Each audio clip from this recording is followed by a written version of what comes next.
Today we're going to kind of look at going backwards. And what do I mean by that is, if you think about last week we learned y equals mx plus b. We started off figuring out how we got m, and we learned that we could figure out m through the slope formula. And then we recognized that b was our y-intercept, and we took those two pieces and we wrote them in an equation. Then we went so far as to say, okay, the equation sometimes might not be written like this. Well, we learned how to change it into that form, because ultimately y equals mx plus b is a graphing tool. It's a way for us to graph an equation of the line. So today what I'm going to ask you to do is I'm going to ask you to undo the graphing. I'm going to ask you to look at a graph and write the equation from it. So if yesterday and Friday we took the equation and drew the graph, today we're going to take the graph and write the equation, okay? So our end goal today is to be able to write the linear equation whose graph is a given line.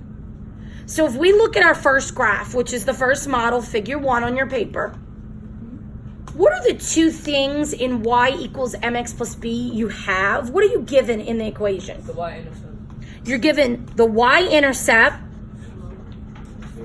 and you're given the slope. Okay, so you're given those two things when you are creating an equation, correct?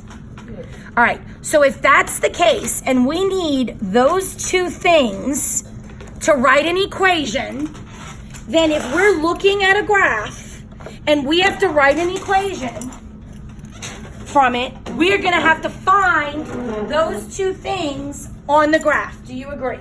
Yes. Okay, so our job is a little bit easier than we initially thought.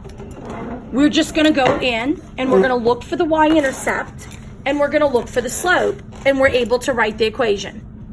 So which one do you think is the easiest to look for first? Y-intercept. It's a given.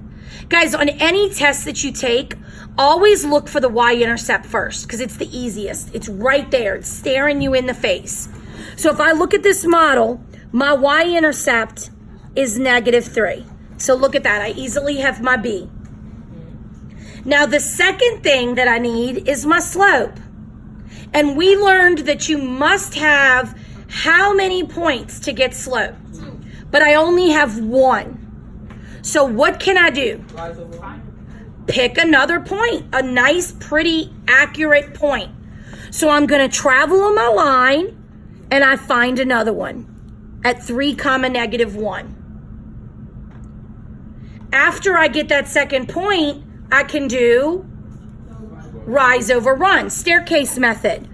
Up 2, right 3. Same thing we've done in the past. So what is our slope?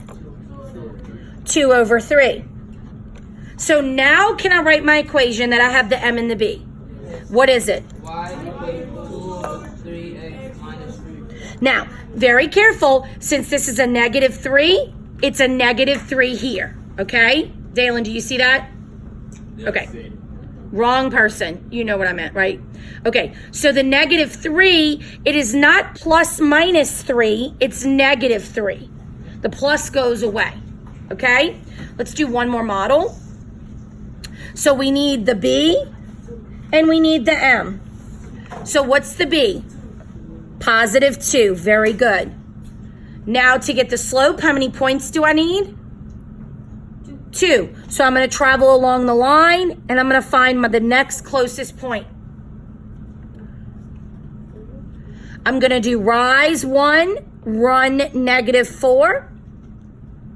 I'm still marking my graph on the staircase method so that when I write it over here, I write it correctly.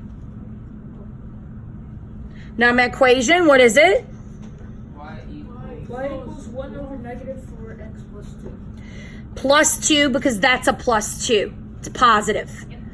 Could I have written -0.25x? Yes, it's just the decimal version. They work.